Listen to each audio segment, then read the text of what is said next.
প্ৰথম বৰাক বতাইছে যোৱা 7 তাৰিখে আমি শপত গ্ৰহণ কৰিছোঁ আৰু তাৰপিছত আমি আমাৰ কাৰ্যালয়ত এই দপ্তৰ মাননীয় মুখ্যমন্ত্ৰী ডক্টৰ হিমন্ত বিশ্ব শৰ্মা ডাঙৰীয়া আমাক বণ্টন কৰিছিলে। এই দপ্তৰত আমি দায়িত্বভাৰ গ্ৰহণ কৰিছোঁ আৰু গ্ৰহণ কৰাৰ পিছত আজি আমি আমাৰ গৃহ জিলা মই আৰু আমাৰ সতীৰ্থ মন্ত্ৰী কৃষ্ণেন্দু পাল ডাঙৰীয়া একেলগে আমি আহিছোঁ। ইয়াত চৰকাৰী অনুষ্ঠান আছে, দলীয় অনুষ্ঠান আছে, এইবিলাক কৰাৰ কাৰণে আমি আহিছোঁ এবং যোৱা 7 তাৰিখে এবং যোৱাকালিও অসম চৰকাৰৰ মাননীয় মুখ্যমন্ত্ৰীৰ নেতৃত্বত কেবিনেট মিটিং আছে, কেবিনেট মিটিং হৈছে আৰু বৰাক উপত্যকাৰ উন্নয়নৰ কাৰণে মাননীয় মুখ্যমন্ত্ৰী ডক্টৰ হিমন্ত বিশ্ব শৰ্মা এটা নতুন বিভাগ সৃষ্টি কৰিছে। বৰাক উপত্যকাত বৰাক ভেলী ডেভেলপমেণ্ট ডিপাৰ্টমেণ্ট সৃষ্টি কৰিছে আৰু এইটো দায়িত্ব মোক দিছে। আমি দুজনে মিলি বৰাক উপত্যকাৰ ডেভেলপমেণ্ট কেনেকৈ কৰিব পাৰে, মাননীয় মুখ্যমন্ত্ৰী যি প্ৰকল্পবিলাক বৰাকৰ কাৰণে লৈছে এই প্ৰকল্পবিলাক আমি কেনেকৈ আগুৱাই লৈ যাম সেই চেষ্টা আমি কৰিম। আচ্ছা, যেহেতু নতুন যিটো বৰাক ডেভেলপমেণ্ট ডিপাৰ্টমেণ্ট আপুনি পাইছে, তেনেহ'লে বৰাকৰ কাৰণে কি এই ডিপাৰ্টমেণ্টৰ প্ৰথম কামটো কি থাকিব? বৰাকৰ উন্নয়নটো এই ডিপাৰ্টমেণ্টৰ মূল কাম। অহা যেতিয়া বাজেট হ'ব, বাজেটত এই ডিপাৰ্টমেণ্টৰ কাৰণে বাজেট এলোকেশ্যন হ'ব। কিন্তু এইটো এই ডিপাৰ্টমেণ্টৰ মূল কাম হ'ল বৰাক ভেলীত যিমান ডিপাৰ্টমেণ্ট আছে, অসম চৰকাৰৰ যিমান ডিপাৰ্টমেণ্ট আছে, চব ডিপাৰ্টমেণ্টৰ লগত এটা কোঅৰ্ডিনেশ্যন কৰি বৰাক ভেলীত ডেভেলপমেণ্টৰ কামবিলাক আগুৱাই লৈ যাব। শিলচৰ গুৱাহাটী যোগাযোগ ব্যৱস্থাৰ উন্নয়নে আপনি কি পদক্ষেপ নেবেন? ইতিমধ্যে অনেকগুলো প্রকল্প কেন্দ্র এবং রাজ্য সরকারের তরফ থেকে নেওয়া হয়েছে। অনেকগুলো 4 লেনিংয়ের কাজ শুরু হয়েছে। তার কয়েকদিন আগে আসামের প্রথম এক্সপ্রেস হাইওয়ের কথা মাননীয় মুখ্যমন্ত্রী গুয়াহাটি টু শিলচরের কথা ঘোষণা করেছে। আমরা এই যোগাযোগ ব্যবস্থা থেকে শুরু করে বরাকের উন্নয়নে যা যা করার প্রয়োজন আমরা দুজন মিলে বরাকের জন্য কাজ করব। নিজের যে বিভাগ আছে সেই বিভাগের সাথে সাথে বরাক ভ্যালি অলরাউন্ড ডেভেলপমেন্ট যেটা সেই ডেভেলপমেন্টের দায়িত্ব আমরা পালন করব।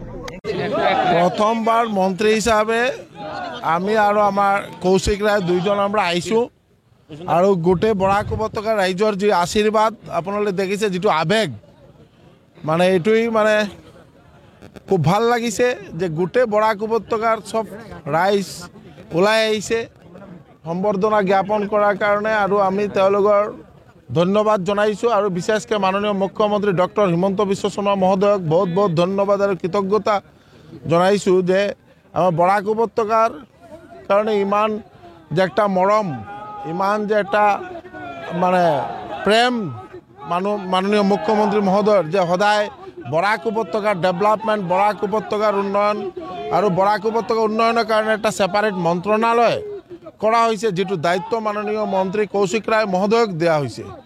আর আমি কৌশিক রায় গোটে আমরা দুই মন্ত্রী একেলগে কাম করিম যাতে বরাক উপত্যকা গোটে অসমৰ ৰাইজৰ উদ্দেশ্যে যাতে ভালকে কাম করে যাব পারো, গোটে অসম যাতে এটা উন্নতির একটা চরম শিখরে যাই পৌঁছি পায়। এইটোর কারণে আমার মাননীয় মুখ্যমন্ত্রী মহোদয়ের যেটো মানে আগ্রহ, এটু যাতে 2026 ভিতৰত যাতে পূর্ণতা লাভ করে এই উদ্দেশ্যে আমরা সকলে কাম করে যাব।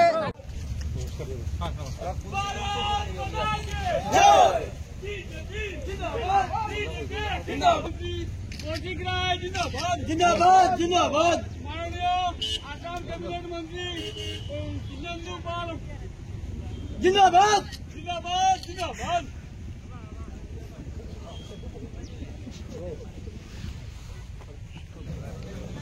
ওই ये बाइक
তলায় এবং তাদের কিছু কার্যালয়ে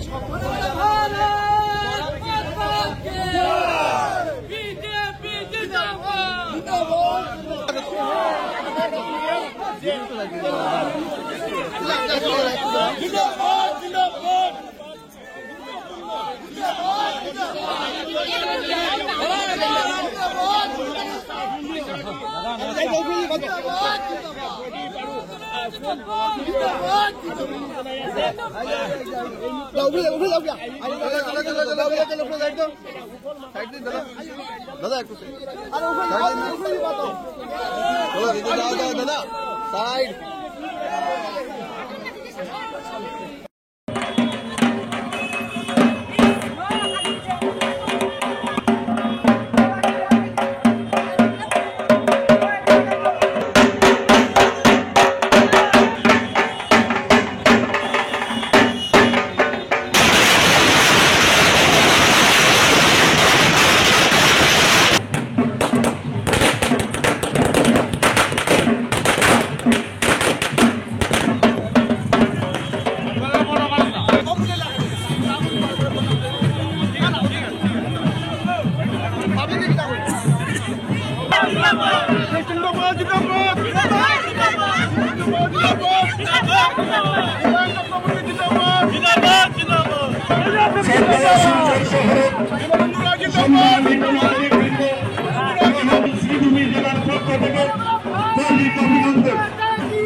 আমাদের কাছাড় জেলার প্রাক্তন সভাপতি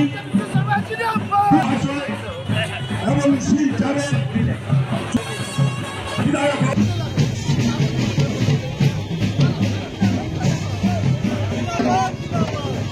শিলচর শহরের সম্মানিত নাগরিকবৃন্দ গ্রহণ করুন ভারতীয় জনতা পার্টি কাছাড় জেলা পূর্ণমন্ত্রী হিসাবে স্থান পেয়েছেন আমাদের কাছাড় জেলার প্রাক্তন সভাপতি তুর্কি নেতা যুব নেতা শ্রদ্ধেয় নাগরিকবৃন্দ, আপনারা নিশ্চয়ই অবগত আছেন সমগ্র বরাক উপত্যকা তথা কাছাড় জেলার যেভাবে উন্নয়নের